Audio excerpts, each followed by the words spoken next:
నమస్కారం శ్రీ అనంత స్వామి గారు. నమస్కారం అండి. లాస్ట్ టైం మీరు ఒక వీడియోలో ఒక మాట చెప్పారండి, హ్యాపీనెస్లో కూడా ప్రీవియస్ ఇయర్తో కంపేర్ చేసి చూసుకుంటే మనం ఇప్పటికి ఏ విధంగా ఉన్నాం అనే విషయం కూడా గుర్తుంచుకోవాలి అని. నిజం అదే. సిచ్యువేషన్స్ ఒక్కొక్కప్పుడు ఒక్కోలా ఉంటుంది. లాస్ట్ ఇయర్ ఉన్నంత బాగా ఈ ఇయర్ మనం ఉండొచ్చు ఉండకపోవచ్చు, కానీ అది కూడా బేరేజ్ వేసుకొని ముందుకు వెళ్ళాల్సినటువంటి అవసరం చాలా ఉంటుంది. డబ్బుతో పాటు వెల్త్ చాలా ఇంపార్టెంట్, వెల్త్ చాలా ఇంపార్టెంట్. అండ్ మనం హ్యాపీనెస్గా ఉండటంతో పాటు ఆరోగ్యంగా కూడా ఏ విధంగా ఉన్నామనేటువంటి విషయం కూడా తెలుసుకోవాల్సిన అవసరం ఉంది. థ్యాంక్ యూ సో మచ్ ఒక మంచి మాట మీరు చెప్పినందుకు. ఇందులో ఏం చెప్తున్నారు అంటే మన లైఫ్కి మనమే కర్తలం కాబట్టి మనకి ఎవడు ప్రశ్నించి వాడలేడు. మన సబ్జెక్ట్లో మనమే రాజు అనుకున్నప్పుడు, వీఆర్ ద క్రియేటర్ అనుకున్నప్పుడు మనం ప్రశ్నించి వాడు ఎక్కడ లేడు అక్కడ. కాబట్టి మనమే ప్రశ్నించుకోవాలి. అదే చెప్పాను నేను. ఎందుకంటే ఎక్కడ మనం పొరపాటు చేస్తాం అవలోకనం చేసుకోవాలి, జీవితాన్ని అవలోకనం చేసుకోవాలి. ఎవ్రీ ఇయర్ చేసుకున్నప్పుడు ఏమవుతుందంటే ఇంక ఇంప్రూవ్ చేసుకోవడానికి మనకి వీలవుతుంది. కాబట్టి చాలామందికి ఒక అవగాహన ఉందంటే డబ్బు రాగానే అహంకారం వస్తుంది. ఎందుకు వస్తుంది డబ్బు రాగానే అంటే అహంకారం రావడంలో తప్పులేదు. ఎందుకు వస్తుంది అంటే అప్పటి వరకు ఎంతో కసిగా తన జీవితాన్ని ముందుకు తీసుకెళ్ళాలని ప్రయత్నం చేస్తాడు. అయినా సరే ఎప్పుడు ఫెయిల్ అవుతున్నప్పుడు, అంటే జీవితం మీద అవగాహన లేకపోవడం కానీ, అంటే పరిస్థితులు కాకపోవడం కానీ, అలాంటి విషయాలు ఏమైపోతాయంటే మనిషి డసిపోయినప్పుడు ఏమొస్తుందంటే విసుగు వచ్చేస్తుంది. కానీ ఆ విసుగులో ఒక్కసారి విజయం వచ్చింది అనుకోండి, అంటే ఆ కసి అనేది అహంకారం అనేది తీసుకొస్తుంది మనకి. అంటే ఇప్పటిదాకా నేను ఇంత ఇచ్చేసాను కదా, నేను సాధించానని ఒక అహంకారం తీసుకొస్తుంది. కానీ ఆ కసి బాధ కూడా తీసుకొస్తుంది. ఆ బాధ నుంచి ఆ కసి పుట్టుకొస్తుంది, ఆ బాధ కూడా తీసుకొస్తుంది. ఎందుకంటే ఒక రకమైనటువంటి నైరాశ్యం అనేది ఈ జీవితంలో ఏర్పడుతుంది. అవును. అంటే అనుకున్నది సాధించినా, డబ్బు సంపాదించినా సరే ఒక అనుకున్నటువంటి ఒక నైరాశ్యం, అంటే ఏమీ అర్థం కాని స్థితి, తనకు తను బాధపడడం అంత ఉన్నా సరే ఒక స్థితి ఏర్పడుతుంది. కాబట్టి రొమేనియా ఒక లాంగ్వేజ్లో మనకి డబ్బుకి హెచ్చరిక అనే ఒక అర్థం కూడా ఉంది మనకి. ఓకే. మనీ మీన్స్ హెచ్చరిక అనే ఒక వర్డ్ ఉంది మనకి. ఎందుకు అలా చెప్పారు మరి హెచ్చరిక అని? మనీ అంటే హెచ్చరిక. మనం డబ్బు గురించి ఇంతనని చెప్పుకుంటున్నాం, దాదాపు 300 వీడియోలు చేసాం, 350 వీడియోలు చేసాం, అయినా సరే డబ్బు గురించి ఇంత చెప్పుకున్నాం. హెచ్చరిక అని ఎందుకు చెప్పాడు అక్కడ? విచిత్రం ఏంటంటే హెచ్చరిక అంటే నువ్వు ప్రతి దగ్గర డబ్బు విషయంలో జాగ్రత్త ఉండని చెప్తున్నాను. మరి అహంకారం ఎందుకు వస్తుంది అంటే కేవలం డబ్బు మీదనే కాన్సన్ట్రేషన్ ఉంది, డబ్బు నువ్వు అనుకున్నట్టు సంపాదించేసావు, అహంకారం వస్తుంది. దాని వెనకాల నీ యాటిట్యూడ్ని మార్చుకోవడానికి మనం 100 చెప్తున్నాం క్లాస్లో, 100 చెప్తున్నాం మనం. అంటే కేవలం డబ్బు నువ్వు అనుకుంటే రాదు, దాని వెనకాల నీ యాటిట్యూడ్ ముందు ఎలా మారాలి. మనం ఏం చేస్తున్నామంటే అది అహంకారం వస్తుందని తెలిసి ముందుగా రాకుండా ఏం చేయాలి అనేది ఒక్కొక్క స్టెప్ చెప్తూ మనం డబ్బు ఎలా సంపాదించాలనే దాకా తీసుకొస్తున్నాం మనం. కాబట్టి అదంతా తెలుసుకున్నాక డబ్బు వస్తే వాడికి అహంకారం రాదు. సింపుల్. కాబట్టి మనీ అంటే హెచ్చరిక అంటే చాలా జాగ్రత్త ఉండవు. ఎందుకంటే డబ్బు వచ్చింది, ఎవడికి మోసపోయినాం, అక్కడ హెచ్చరిస్తుంది నేను. డబ్బు వచ్చింది, దాంట్లో పెట్టుబడి పెట్టి మోసపోయాం, అక్కడ హెచ్చరిస్తుంది నేను. అర్థమైందా? డబ్బు వచ్చింది, ప్రేమకు లొంగిపోయినాం, అంత పెట్టేస్తాం, అక్కడ నిన్ను హెచ్చరిస్తుంది. ప్రతి దగ్గర డబ్బు నిన్ను హెచ్చరిస్తుంది, మిత్రమా నువ్వు జాగ్రత్త ఉండవు అని.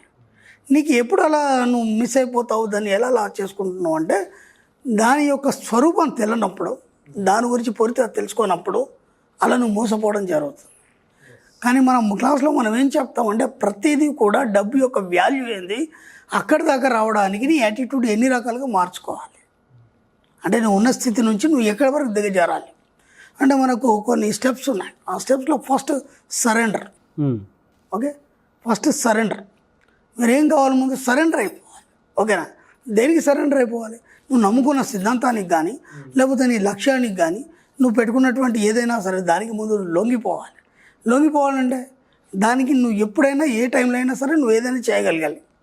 అలా ఒక్కొక్క స్టెప్ మనం చెప్పుకుంటూ వస్తున్నాం. కాబట్టి డబ్బు అనేది నీకు హెచ్చరిక కాకుండా నీకు ఒక ప్రియమైనదిగా మారుతుంది. ఎప్పుడైతే నీకు ప్రియమైనదిగా ఒక ప్రేమగా డబ్బు మీద మీకు ఒక లవ్ అబౌండెన్స్ ఏదైతే ఏర్పడిందో అప్పుడు మీకు ఎలాంటి మోసం అనేది జరగదు. కాబట్టి మనీ అంటే హెచ్చరిక, ఇది బాగా గుర్తుంచుకోండి.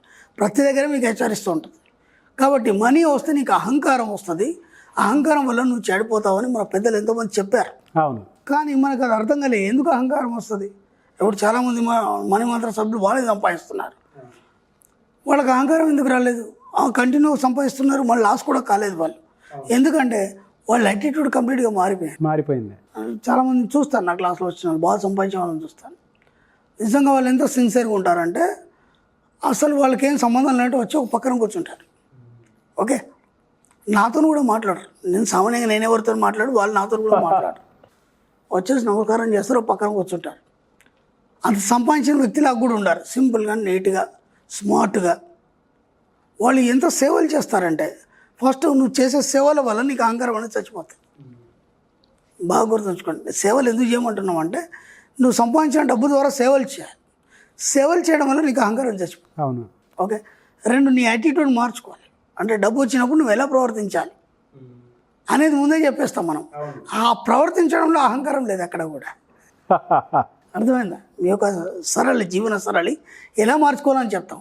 ఆ మార్చుకోవడంలో నీకు అహంకారం లేదు. కాబట్టి మనీ హెచ్చరించినా సరే నీకు అహంకారం రాదు. ఓకేనా? సేవ చెప్పాము ఇక్కడ, నువ్వు ఎలా మార్చుకోవాలి నీ యాటిట్యూడ్ అని చెప్పాం.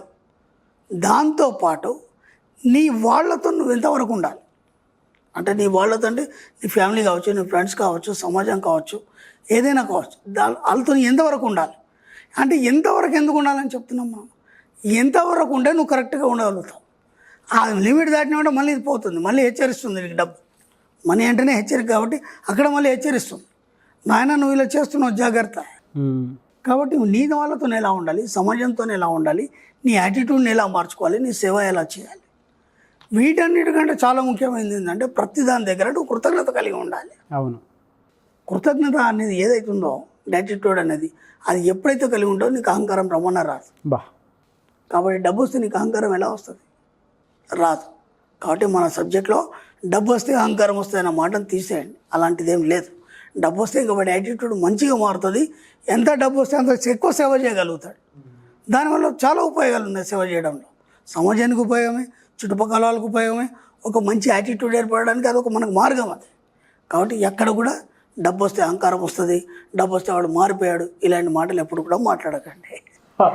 డబ్బు వస్తే ప్రేమ వస్తుంది, ఆ డబ్బు వస్తే మనకి ఇంకా ఎన్నో వస్తాయి దాంతోపాటు. అంటే దాన్ని పాజిటివ్గానే చూడండి. ఎక్కడ కూడా డబ్బుతో అహంకారం ఎవరికి రాదో అవన్నీ పిచ్చి మాటలు అవన్నీ వదిలేసి. డెఫినెట్గా సార్.